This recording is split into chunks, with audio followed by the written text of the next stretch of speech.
बोलना।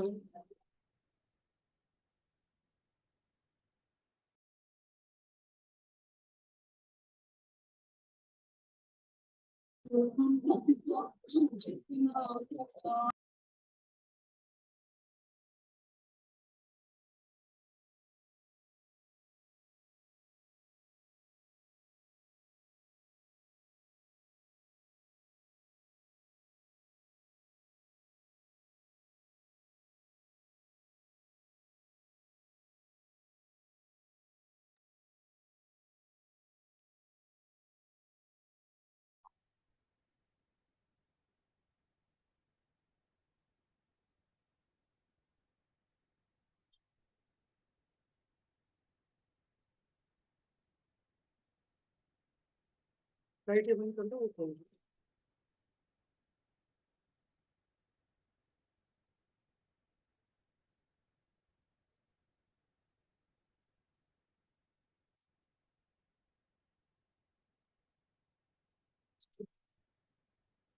नमो वरिहंताणं, नमो सिद्धाणं, नमो आयरीयाणं, नमो वज्रायाणं, नमो सव्यसाहुनं। मोक्षमार्गस्य नेतारं भेतारं कर्मभूमृता, ज्ञातारं विश्वतत्त्वानां वन्दे तद्गुणलब्धये।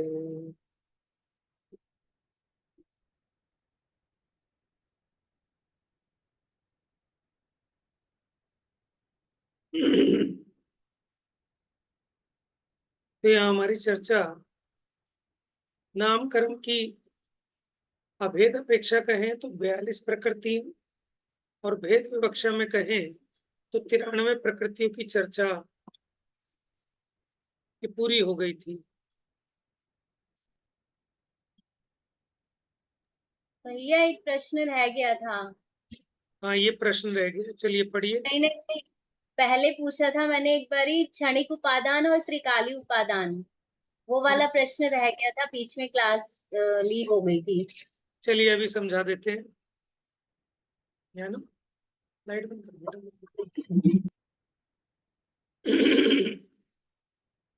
देखिए प्रश्न है, क्षणिक उपादान क्या होता है और त्रिकाली उपादान क्या होता है। पहले बताओ उपादान किसे कहते हैं, उपादान क्या है, आइडिया है किसी को, थोड़ा बहुत रफली आइडिया।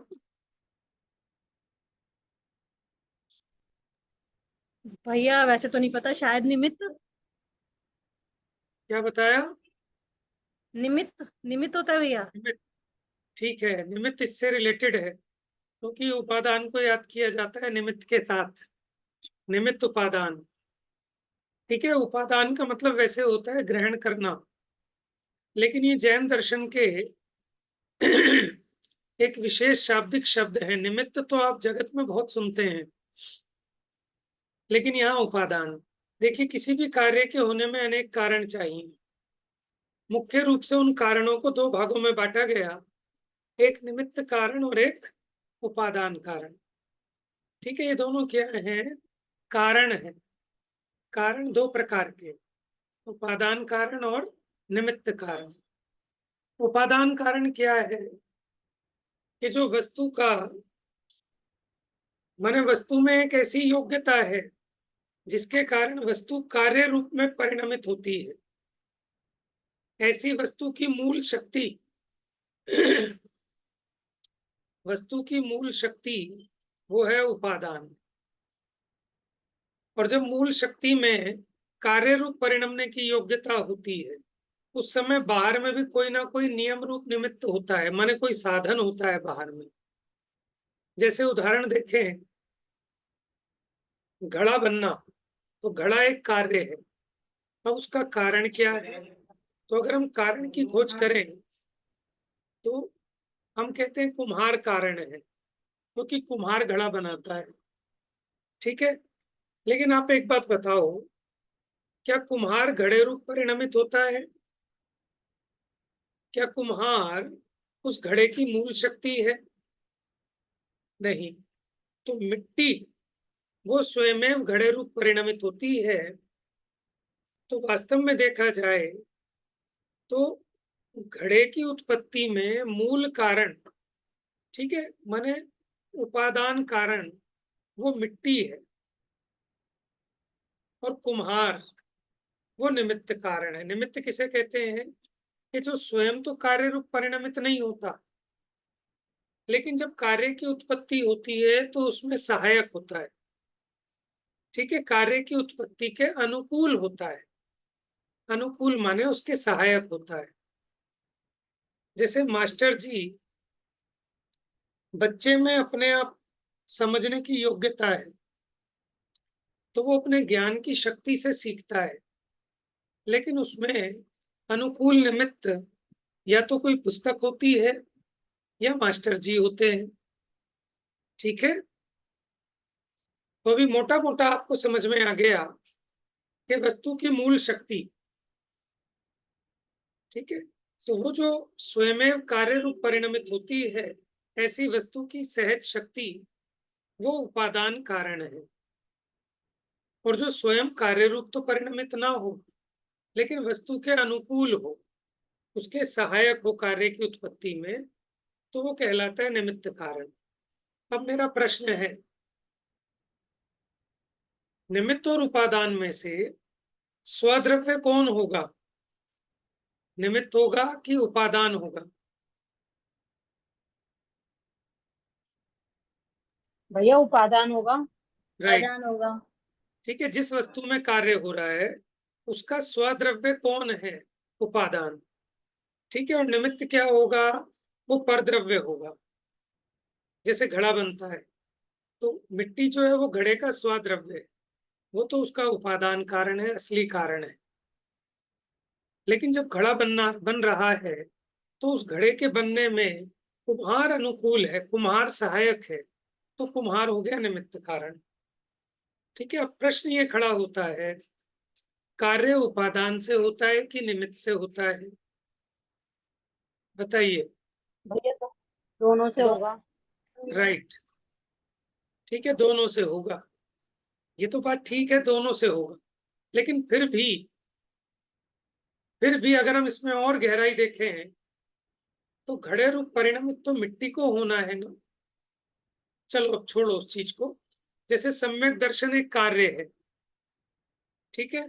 अब सम्यक दर्शन के होने में निमित्त कारण कौन है? देव गुरु शास्त्र। और उपादान कारण कौन है? हमारा ज्ञान, आत्मा का ज्ञान। स्वयं आत्मा, ठीक है ना। आत्मा तो जो शक्ति है, तो आत्मा स्वयं उपादान कारण है और देव शास्त्र गुरु निमित्त कारण है। तो जब कभी भी कार्य होगा तो दोनों की सन्निधि में होगा। यहाँ तो जीव की अपनी उपादानगत योग्यता हो, जीव स्वयं सम्यक दर्शन रूप परिणमित हो, और उसके अनुकूल देव शास्त्र गुरु का निमित्त हो, ठीक है ना, तब इसको सम्यक दर्शन होगा। लेकिन अगर कोई व्यक्ति ये सोचे कि देव शास्त्र गुरु से ही होगा और उन्हीं के भरोसे पड़ा रहे, तो क्या काम उसका हो जाएगा? कभी नहीं हो सकता। हाँ, लेकिन जो जीव अपने भीतर में पुरुषार्थ करेगा, ठीक है, उसका कार्य अवश्य होगा और उसको देव शास्त्र गुरु भी मिलेंगे। देखो, देव शास्त्र गुरु का मिलाना वो आपके हाथ की बात नहीं, वो परद्रव्य का काम है। वो तो आपके पुण्य पाप कर्म के उदय के हिसाब से होगा, ठीक है। लेकिन आप अपने स्वरूप में रमने रूप स्वयं परिणमित होंगे। तो उपदेश दिया जाएगा तो आपको किसका दिया जाएगा? कि आप किस पे फोकस करो, कि आप तो अपनी मेहनत करो। जैसे वो कहते हैं ना कि तू अपना कर्म किए जा और फल की चिंता मत कर। तो हमारा पुरुषार्थ क्या है कि हम तो स्वयं जैसी अपने में योग्यता है उसके अनुकूल परिणमन करें क्योंकि बाहर के निमित्त अपने अधीन नहीं है। यद्यपि राग भाव होने से ये जीव को ऐसा भाव आता है कि उन निमित्तों को मिलाने का, लेकिन तो भी कार्य निमित्त से नहीं होता।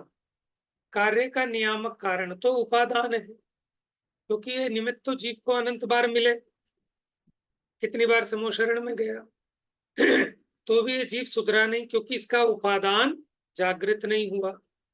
और जब उपादान जागृत हो गया, सिंह का उपादान जागृत हो गया, तो देवलोक से भी मुनिराज निमित्त उतर आए।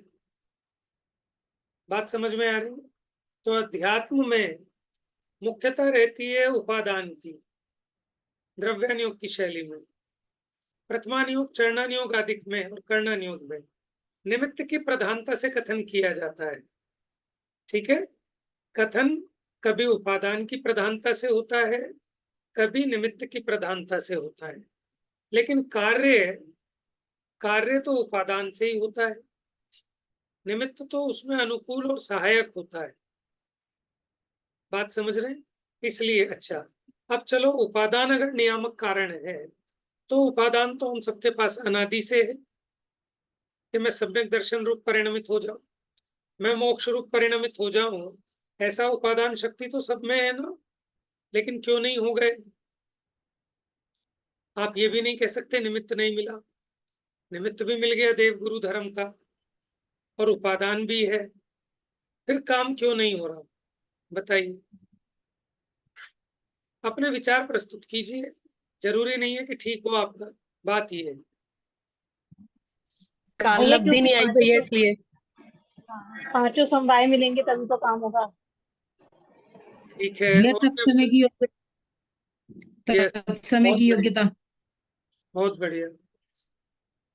देखो, उपादान तो है, लेकिन काम क्यों नहीं हो रहा?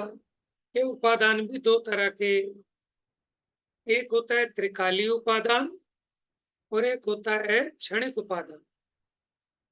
ठीक है, क्या बोला? त्रिकालीय उपादान और दूसरा क्षणिक उपादान। ठीक है, अब जैसे मिट्टी से घड़ा बनना है, तो मान लो मिट्टी पड़ी है खेत के पास, तो उपादान तो है उसमें, लेकिन उसका घड़ा क्यों नहीं बन रहा? ठीक है, क्योंकि उसमें त्रिकालीय उपादान होने पर भी क्षणिक उपादान नहीं है। क्षणिक उपादान कहते हैं तत्समय की योग्यता। तत्समय की योग्यता माने, देखो, त्रिकालीय उपादान का मतलब ये होता है कि इसी में होगा काम, इसके अलावा नहीं होगा किसी में। मुझे सम्यक दर्शन होना है तो मुझ जीव द्रव्य में ही होगा, उद्गल में तो सम्यक दर्शन नहीं होगा। तो जब कभी भी तीन काल में काम होगा तो इसी वस्तु में होगा, ऐसी योग्यता को कहते हैं त्रिकालीय उपादान। ठीक है, तो जब कभी भी सम्यक दर्शन होगा तो आत्मा में ही होगा, तो ये हो गया त्रिकालीय उपादान। लेकिन ये कार्य का नियामक कारण नहीं है। नियामक कारण तो उसे कहते हैं कि जिसके होने पर कार्य अवश्य हो। बात समझ में आ गई? और जिसके नहीं होने पर ना हो। लेकिन त्रिकालीय उपादान में इसके नहीं होने पे तो नहीं होगा, लेकिन इसके होने पे भी तो नहीं हो रहा, तो ये नियामक कारण नहीं है। नियामक कारण क्या है? कि जो सम्यक दर्शन का काल आया, जिस समय जी सम्यक दर्शन रूप परिणमित होगा, वास्तव में तो उस समय की योग्यता, उस समय की आत्मा की योग्यता, वो उसकी कार्य की नियामक कारण है। बात समझे? उसी को कहते हैं क्षणिक उपादान अथवा क्षणिक योग्यता। ठीक है, और देखो इसके भी दो भेद किए, क्षणिक उपादान के भी। अनंतर पूर्व क्षणवर्ती पर्याय, क्या कहा? अनंतर पूर्व क्षणवर्ती पर्याय। ठीक है, और दूसरा क्या कहा? तत्समय की योग्यता, जिसको हम उत्तरवर्ती पर्याय कह सकते हैं। जिस समय सम्यक दर्शन हुआ, वास्तव में तो उसी समय आत्मा में योग्यता थी, तभी तो सम्यक दर्शन हुआ, तो वो तो हो गई तत्समय की योग्यता। लेकिन अगर कारण रूप से देखें तो जिस समय सम्यक दर्शन हुआ उसके एक समय पहले वाली पर्याय, अनंतर पूर्व क्षणवर्ती पर्याय, जिस समय सम्यक दर्शन उत्पन्न हुआ, जस्ट उसके एक समय पहले वाली पर्याय, वो उसकी नियामक कारण है। क्योंकि देखो 20 नंबर की पर्याय आनी है, तो जो 19 नंबर वाली पर्याय है, ठीक है, वो 20 नंबर वाली पर्याय का कारण कही, तो ये कहलाती है क्षणिक उपादान। तो इसके दो भेद हो गए, अनंतर पूर्व क्षणवर्ती पर्याय और दूसरा उत्तरवर्ती पर्याय अथवा तत्समय की योग्यता। बात समझ में आ रही है कुछ कुछ? देखो, आपके घर में आटा पड़ा है, ठीक है, उस आटे में रोटी बनने का त्रिकाली उपादान तो है, आटे में है, रेत में नहीं है रोटी बनने का त्रिकाली उपादान। तो जहां त्रिकाल उपादान नहीं है वहां तो क्षणिक उपादान की भी चर्चा करनी बेकार है, वहां तो क्षणिक भी नहीं हो, लेकिन त्रिकाली उपादान तो है। लेकिन उस आटे की रोटियां तो नहीं बन पा रही, अभी 1 महीने से पड़ा है, ठीक है। लेकिन जिस समय उस आटे में तत्समय की योग्यता पैदा होगी, कार्य होने का काल आ जाएगा, उस समय वो आटा रोटी रूप परिणमित होगा। वास्तव में तो वो क्षणिक उपादान है, वो कार्य का नियामक, ठीक है।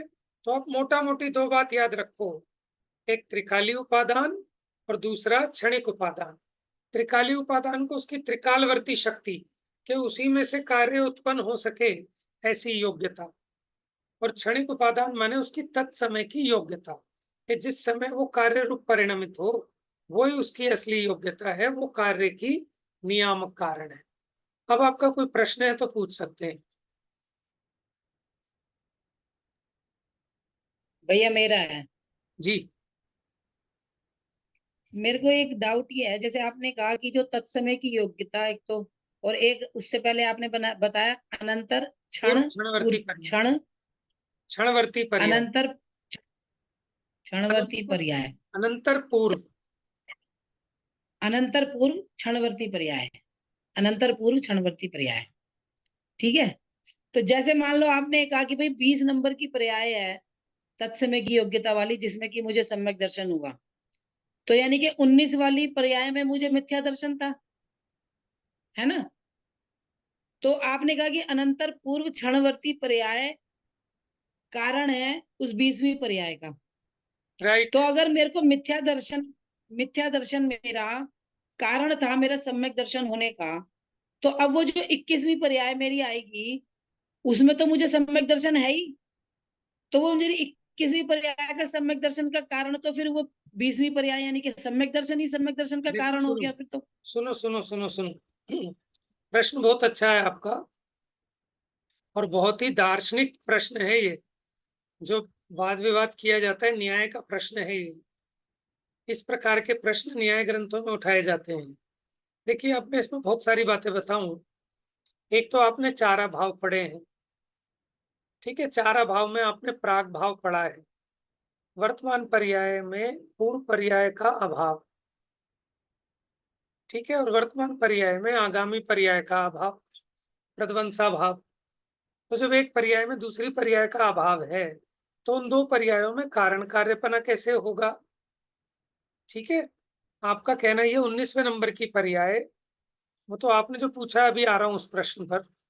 19वें नंबर की पर्याय वो 20वें नंबर की पर्याय का कारण कैसे हो सकती है, क्योंकि 19वें नंबर की जब पर्याय है तब 20वें नंबर की पर्याय नहीं है, जब 20वें नंबर की पर्याय है तब 19वें नंबर की पर्याय नहीं है। तो एक्चुअल में तो 19वें नंबर की पर्याय का व्यय वो 20वें नंबर की पर्याय के उत्पाद का असली कारण है। अब आपके प्रश्न का भी समाधान हो गया होगा, ठीक है। देखो, हमारी भाषा कितनी कमजोर है। अगर आचार्य इस बात को प्रस्तुत करते तो वो एक एक शब्द चुन चुन के बोलते और लिखते, तो ये डाउट ही खड़े नहीं होते। ये हमारी भाषा की कमजोरी है कि हम लोग स्लिप कर जाते हैं। तो देखो, एक शब्द स्लिप होने से कितने सारे माने डाउट्स खड़े हो जाते हैं, और वो शब्द सही रख दिया जाए तो सारे डाउट्स क्लियर हो जाते हैं। और देखो, आप देखो दूसरी अपेक्षा से भी देखो, आप जो सोच रहे हो कि 19वें नंबर की पर्याय तो मिथ्यात्व की पर्याय है और 20वें नंबर की पर्याय सम्यक्त्व की पर्याय है, तो इसका मतलब तो मिथ्या दर्शन सम्यक दर्शन का कारण ठहरा। लेकिन अगर आप गहराई में जाके देखेंगे तो 19वें नंबर की जो पर्याय भले ही मिथ्यात्व की हो, लेकिन जो 1 नंबर की पर्याय थी वो गाढ़ा मिथ्यात्व था। दूसरे नंबर की पर्याय उससे हल्का मिथ्यात्व है। देखो, जब भी कार्य होता है तो उसके पहले एक लंबी पर्यायों का एक प्रवाह होता है। माने जैसे 20वें नंबर की पर्याय में सम्यक दर्शन होना है, तो ऐसा नहीं है कि एकदम 19 से 20 हो जाएगा। वो धीरे-धीरे ग्रेजुअली वो मिथ्यात्व डाउन होता जाएगा। तो जैसा कार्य होना होता है, उसके पहले तत्व विचार की पर्याय, तत्व ज्ञान की पर्याय, भेद विज्ञान की पर्याय, उस प्रकार का एक लंबा प्रवाह क्रम होगा कि नहीं होगा? बात समझ में आ रहे है ना? तो उसी अपेक्षा उसको कारण कहा जाता है। जैसे ढलता हुआ सूरज है और उगता हुआ सूरज है, लेकिन एक-एक समय वो डूब रहा है, तो पहले वाला कारण कहलाता है, अगले वाला कार्य। क्योंकि कारण कार्य में संबंध तो तभी बनेगा। अब जिस समय कार्य की उत्पत्ति हुई, उसी को आप कार्य भी कह रहे हो तो कारण भी। तो ये तो बात नहीं जचती। तो उसके लिए क्या किया कि जिस समय कार्य हुआ, कारण को उससे एक समय पहले स्वीकार कर लिया। इसलिए अनंतर पूर्व क्षणवर्ती पर्याय को कारण कहा, और जो उत्तरवर्ती पर्याय जो वो तो कार्य हो गया, उसको कारण कैसे कहें? किसी अपेक्षा उसको कारण कह भी दिया। तो न्याय ग्रंथों में इन टॉपिकों पे बहुत बहस है। हम और आप पढ़ नहीं पाते, अलग बात है, लेकिन उस तरह की जो, देखो इसीलिए अब तो सब काम काज छोड़ के इन चीजों में लगो। आचार्यों ने इतना लिखा है, हम उसको एक बार देख तो लें, तो हमारे तो बहुत सारे डाउट वैसे ही क्लियर हो जाएंगे। एक बार नजर में तो निकले और हमें सोचने की स्टाइल आ जाएगी। क्योंकि एक डाउट क्लियर होने से एक डाउट क्लियर नहीं होता, उस संबंधी उससे रिलेटेड बहुत सारी अज्ञानता नष्ट होती है, एक विषय का ज्ञान होने से भी, है ना? चलिए, और पूछिए, निमित्त उपादान पे ही रखिए, फिर आज की क्लास तो पूरी। आप अपने प्रश्न पूछ सकते हैं कि हम क्या करें, फिर उपादान कैसे जागृत होगा। तो देखो भैया, जिसका उपादान जागृत होता है ना, वही सच्चे निमित्तों की खोज करता है। जिसका उपादान सोया है, वो निमित्तों की खोज भी नहीं करता। कोई ये कहे जब काम तो उपादान से ही होना है, ठीक है, निमित्त तो अपने आप आकाश से उतर आएंगे, हम निमित्तों की खोज क्यों करें? ये अच्छी बात है, न करो।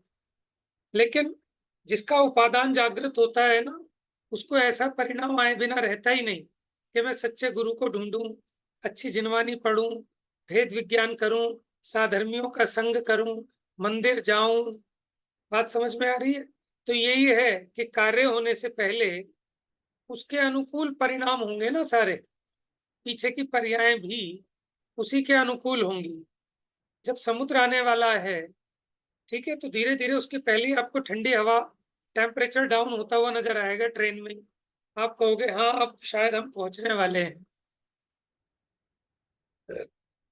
तो जो भी काम होता है उसमें एक ऑर्डर होता है, एक क्रम होता है। जैसे पहले अंकुर माने बीज, फिर अंकुर, फिर उसमें से छोटा सा पौधा निकलता है, फिर वो बड़ा होता है धीरे धीरे, है ना? फिर उस पर फूल आते हैं, फिर फल आते हैं। ऐसा एक सुनिश्चित है, एक क्रम होता है हर एक चीज के कार्य के उत्पन्न होने में। अब कोई कहे हमें तो फल चाहिए, तो पौधा वोधा बाद में लगता रहे, पहले फल हो जाए, तो कैसे हो जाएगा?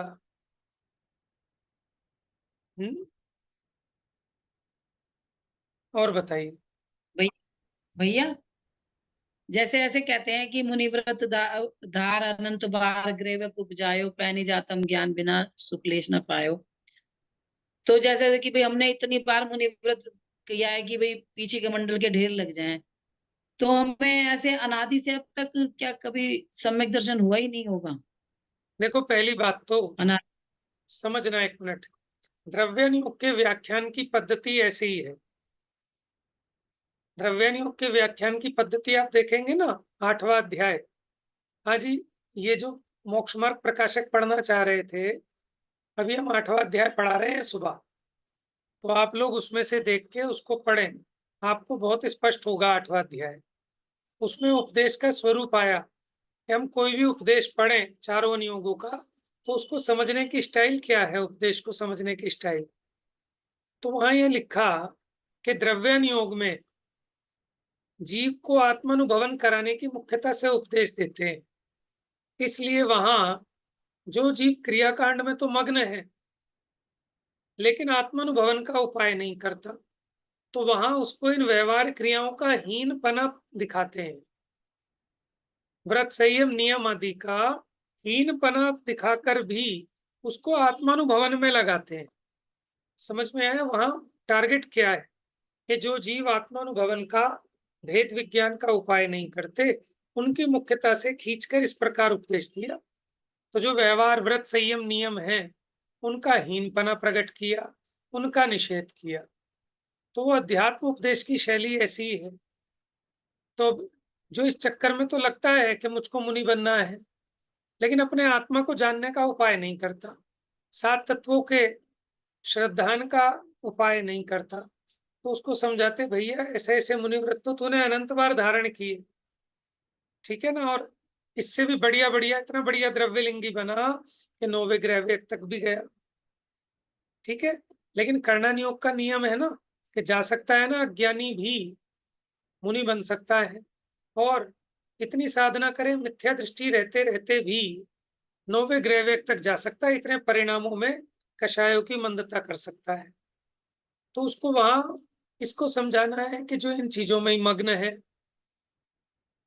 ठीक है, इन्हीं इन्हीं चीजों में लगा है, और भेद विज्ञान आत्मानुभवन आदि इसका उपाय नहीं करता, उसकी मुख्यता से ऐसा कहा।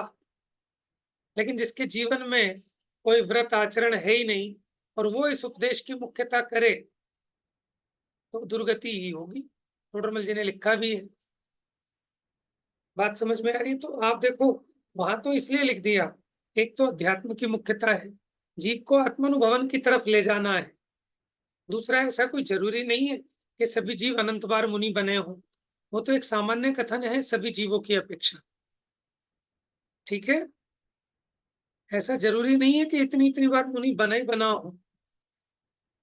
देखो वो तो जो पंच परावर्तन है उसके हिसाब से देखते हैं तो 9वें ग्रह तक के पद भी इसने अनंत बार धारण किए, और 9वें ग्रह का पद मुनि बने बिना तो मिलता नहीं, ठीक है। और हो सकता है सम्यक दृष्टि बन के भी गया हो, मिथ्या दृष्टि बन के भी गया हो, फिर छूट गया हो, उसके बाद भी तो अर्थपुद्गल परावर्तन संसार में रख सकता है सम्यक दर्शन होने के बाद भी, बशर्ते के बीच में छूटे, ठीक है। तो वो एक सामान्य कथन है। लेकिन इसी की मुख्यता करके कोई व्रत संयम नियम का निषेध करे कि तू मुनि तो बना लेकिन मुनि बन के जो काम करना था वो नहीं किया, इसलिए मुक्ति नहीं हुई। अब ये सोचे मुनि तो नहीं बनना क्योंकि मुनि तो मैं अनेक बार बन गया। अरे मुनि बनने का निषेध नहीं है कि अब की बार मुनि बनना और तत्व ज्ञान सहित बनना, आत्मानुभवन सहित बनना। अब ये उपदेश को ऐसे ग्रहण करता है कि मुनि मुनि बनने के चक्कर में नहीं पड़ना, आत्मानुभवन करना। क्या आत्मानुभवन करके भी तो मुनि बनना है, और अच्छे से आत्मानुभवन करने के लिए, आत्मा में लीन होने के लिए मुनि तो होना ही है, ठीक है। तो वो सामान्य कथन समझना। करणान योग में अगर एक भी ऐसा नियम मिलता है, ठीक है, तो हम उसको छुपाएंगे नहीं, उसको वहां बताना पड़ेगा। लेकिन आप ये मत समझना कि जो जीव इतना पवित्र होगा ना, भले ही उस भाव में मिथ्या दृष्टि हो, लेकिन आप ये बताओ जो जीव इतना मैंने समय सार अपने अच्छे से समझ लिया, आप क्या समझ रहे हो? जो 9वें ग्रह जाता है धर्म बुद्धि बहुत होती है उसको, ठीक है, अपनी भूल उसके पकड़ में नहीं आ पाती। कोई ऐसे ही कोई ना कोई नियोग है उसका, कोई छल कपट से नहीं कर रहा, ठीक है, पूरी ईमानदारी से बहुत ही धर्म बुद्धि से कर रहा है, तो उसकी उस समय योग्यता ही ऐसी है। ये तो भैया आपकी बात बिल्कुल सही है, बेईमानी से करके तो वो 9वें ग्रह जा ही नहीं पाएगा। नहीं जा सकता। तो पर मैं तो अपनी अपेक्षा से पूछ रही थी कि जैसे अब हमें मतलब मुझे ऐसा लगता है कि हाँ मुझे चारों गतियों से डर लग रहा है। अब सच है क्या झूठ, वो तो केवली गम में बात है कि अगर मुझे अब ऐसा फील हो रहा है कि नहीं सच में देवगति में भी कोई सुख नहीं है। देवगति का भी क्या है, वो तो वो सुख सदाई त्याज रे पश्चात जिसके दुख भरा। तो पर कभी कभी जो दिल में घबराहट होती है उसे कैसे दूर करें कि हाँ भाई अब हम मुक्ति होगी कि नहीं होगी हमारी? देखो, मुक्ति तो अभी वर्तमान के दुख से मुक्ति करो, भविष्य की मुक्ति अपने आप होगी। अभी वर्तमान में मैं किस आकुलता से, ठीक है, किस राग द्वेष की तीव्रता से हैरान परेशान हूं, पहले इस वर्तमान के भूत से अपना छुटकारा करूं, भविष्य का अपने आप निमट जाएगा। जिन्होंने वर्तमान में जीना सीख लिया उनका भविष्य अपने आप उज्जवल होता है, सुखमय शांतिमय होता है। हम फ्यूचर के चक्कर में वर्तमान को भी खराब करते हैं। तो जो वर्तमान में जिसने जीना सीख लिया, आकुलताओं से भिन्न होना सीख लिया, तो उसका फ्यूचर तो अच्छा ही अच्छा है।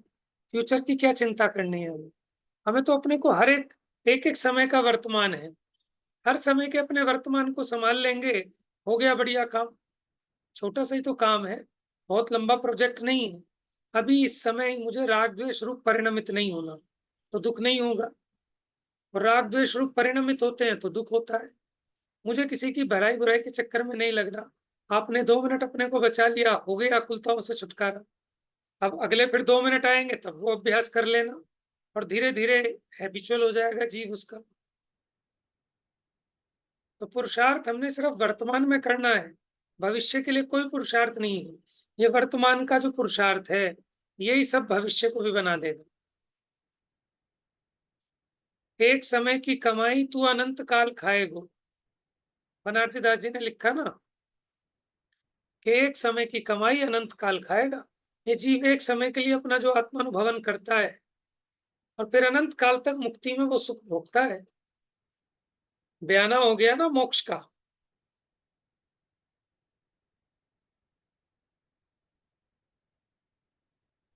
बहुत बढ़िया भैया, बहुत सही है। हाँ जी, बाकी लोगों का कोई प्रश्न निमित्त उपादान पे? नहीं तो फिर मैं पूछूंगा प्रश्न। चलिए चलिए, अब हम उदाहरण देते हैं। देखिए, कार्य का नियामक कारण उपादान है कि निमित्त है, ये बताओ।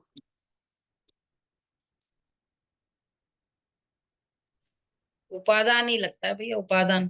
ठीक है, नियामक कारण। क्योंकि अपने को लगता है ना निमित्त तो बहुत मिल गए, लेकिन जब तक उपादान नहीं मिला तब तक कार्य नहीं होता। बात ठीक है। अच्छा, लेकिन निमित्त तो निमित्त होता है, कोई भी हो सकता है क्या निमित्त? क्योंकि कार्य जब उपादान से होना है तो बाहर में निमित्त कोई भी चलेगा क्या? क्योंकि वो तो परद्रव्य उसके है, अनुकूल निमित्त।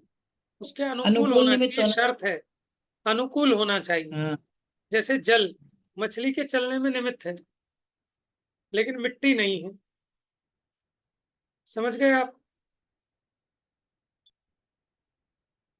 देखो, जल मछली को जबरदस्ती नहीं चलाता, लेकिन जब चलेगी तो जल में ही चलेगी, नहीं तो नहीं चलेगी। तो जब वो चलेगी तब वो हेल्पफुल होगा। तो बताओ, ये भी क्या बिना मतलब का कारण है? जब वो चलेगी तब क्या हेल्पफुल होगा? फिर तो अपने से ही चल रही है। कि नहीं, ऐसे ही निमित्त नैमित्तिक संबंध है, क्योंकि जल नहीं होगा तो नहीं चलेगी। जैसे ट्रेन की पटरी है, क्या वो ट्रेन को चलाती है? चलाती हो तो फिर तो रुक ही ना पाए, वो चलती रहे। कि नहीं नहीं, जब वो खुद चलती है तब चलाती है। तो तब क्या चलाती है? जब खुद चलती है तो तब क्या चलाती है? ये कुछ नहीं चलाती, लेकिन ऐसे ही निमित्त नैमित्तिक संबंध है कि ट्रेन की पटरी होगी तभी ट्रेन चल सकती है, नहीं तो नहीं चल सकती। लेकिन इसका मतलब ये नहीं है कि पटरी चलाएगी। सच्चे देव शास्त्र गुरु होंगे तभी ये जीव सम्यक्तवादी रूप परिणमित हो सकता है। तो फिर सच्चे देव शास्त्र गुरु ही करा देंगे, ऐसा भी नहीं है। जब हम स्वयं करेंगे तो सम्यक देव शास्त्र गुरु ही होंगे उसमें निमित्त। कुदेव कुगुरु कुशास्त्र नहीं होंगे। जब घड़ा बनेगा, मिट्टी का घड़ा बनेगा, तो उसमें कुम्हार ही निमित्त होगा, लुहार नहीं। लोहे का बनना हो पतीली, उसमें तो लुहार हो सकता है, लेकिन मिट्टी के बर्तन बनने में कुम्हार कुछ नहीं करता। लेकिन कुम्हार ही होगा तभी घड़ा बनेगा, नहीं तो नहीं बनेगा। ठीक है। एक व्यक्ति ने कहा कि देखो, निमित्त तो वो होता है कि चश्मदीद गवाह, कि उस समय बस वो होता है, उस पे आरोप आ जाता है। क्या कहा कि निमित्त कुछ करता नहीं है, ठीक है, लेकिन वो वहां उपस्थित होता है और चश्मदीद गवाह होता है कि हाँ जी, मेरी सन्निधि में कार्य हुआ। तो ऐसा भी नहीं है, क्योंकि जिस समय घड़ा बना वहां कुम्हार भी था और कुम्हार का कुत्ता भी था। तो कुम्हार पे आरोप ना लगा के कुत्ते पे आरोप लगा दोगे क्या कि कुत्ता निमित्त है घड़े के बनने में? बात समझ में आ रही? एक्टिव निमित्त है, एक एक्टिव निमित्त है, एक पैसिव निमित्त है। देखो, एक्टिव पैसिव तो ठीक है, क्योंकि उसको क्या कहा, योग और उपयोग। वास्तव में कुम्हार भी निमित्त नहीं है। कुम्हार का उस समय जो हाथ आदि का व्यापार रूप योग और जो उसको बनाने की इच्छा रूप उपयोग, तो कुम्हार का योग और उपयोग घड़े बनने में निमित्त है। कुम्हार अगर निमित्त हो तो जब कुम्हार सो रहा है तो भी घड़े बनते रहने चाहिए, ठीक है। लेकिन कुम्हार जब सो रहा है तब तो घड़ा नहीं बन रहा। जब कुम्हार योग और उपयोग रूप परिणमित होता है घड़े के बनाने के, तभी वो वास्तव में रियल निमित्त है। समझ गए? नहीं तो नित्य कर्तृत्व का प्रसंग आएगा कि मम्मी रोटी बनाती है तो मम्मी निमित्त है, तो सदैव हमेशा रोटी बनती रहनी चाहिए, क्योंकि निमित्त तो हाजिर है ना। लेकिन ऐसा नहीं है। वो निमित्त कब है मम्मी रोटी बनाने की, कि जब मम्मी का योग और उपयोग रोटी बनाने में लगा हो। योग कहते हैं हाथ आदि के व्यापार को, ऐसे ऐसा, और उपयोग माने बनाने की इच्छा रूप परिणमित हुई हो, तब वो रोटी के बनाने में निमित्त है। सोती हुई मम्मी थोड़ी ना रोटी के बनाने में निमित्त है। बात समझ में आ रही है आपको? देखो, एक है निमित्त उपादान की एक किताब है, डॉक्टर हुकमचंद भारिल जी की, पतली सी किताब है, ठीक है। तो आप ऑनलाइन भी ढूंढ सकते हैं उसको, नहीं होगी तो हम बता देंगे, आपको दे देंगे। तो उसको एक बार पढ़ जरूर लेना आप लोग, तो बहुत स्पष्टीकरण होगा निमित्त उपादान का, ठीक है। लेकिन आप एक बात हमेशा ध्यान रखना, आप जब भी कुछ भी पढ़ें अपने विवेक को जागृत रख के पढ़ना चाहिए आप, ठीक है ना। क्योंकि छदमस्त का जो कहा हुआ है, ठीक है, उसमें कहीं ना कहीं कुछ ना कुछ चूक संभवित है।